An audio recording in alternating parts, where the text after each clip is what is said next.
Paul McLester says, texture seems to be a problem with my steaks. So 2-inch thick New York strip to get steakhouse texture.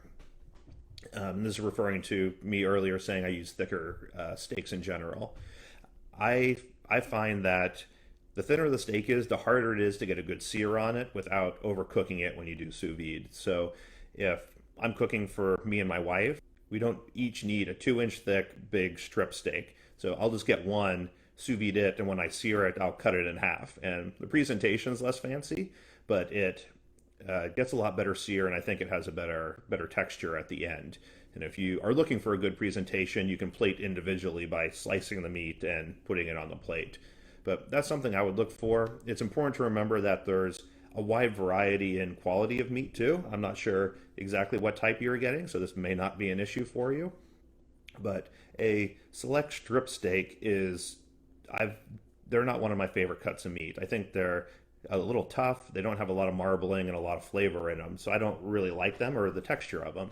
So if you're cooking with something like a 3/4 inch or a 1 inch thick select strip steak, that might be leading to it. Where a prime strip steak, I really like. It's more tender, it has a lot more marbling to it. I don't like it as much as a ribeye, but it's normally about half the price of a ribeye, so I tend to get it pretty often when it's a prime cut. And that's kind of the difference in the grades of meat. It can make a big difference for the end result. I also like my strip steaks cooked for 5 to 10 hours normally. Tenderizes it just a little bit more and makes it a little more melt in your mouth, which I really like.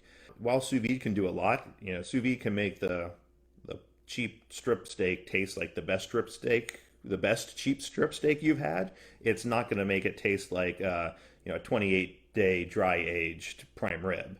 It you will get the flavor out of the ingredients based on the quality of the ingredients. So it's just something to keep in mind that sous vide can do a lot, but um, getting really inexpensive ingredients doesn't always translate. And again, I'm not sure what steaks you were getting, so it could just be that they were thin and whatever. And we all have different levels of what we're willing to spend. And when I'm having pork chops for lunch and they're a little bit on the tough side, I am aware that they were going to be a little on the tough side because they were $3 or $4 a pound pork chops. And when I have pork chops for a fancy night, fancy dinner with my wife, I expect them to be tender and really good because I got them from a place online like D'Artagnan or Snake River Farms, and they were $10 or $15 a pound because they're high quality heritage pork and has a very different flavor, very different texture, and the end result is really different. So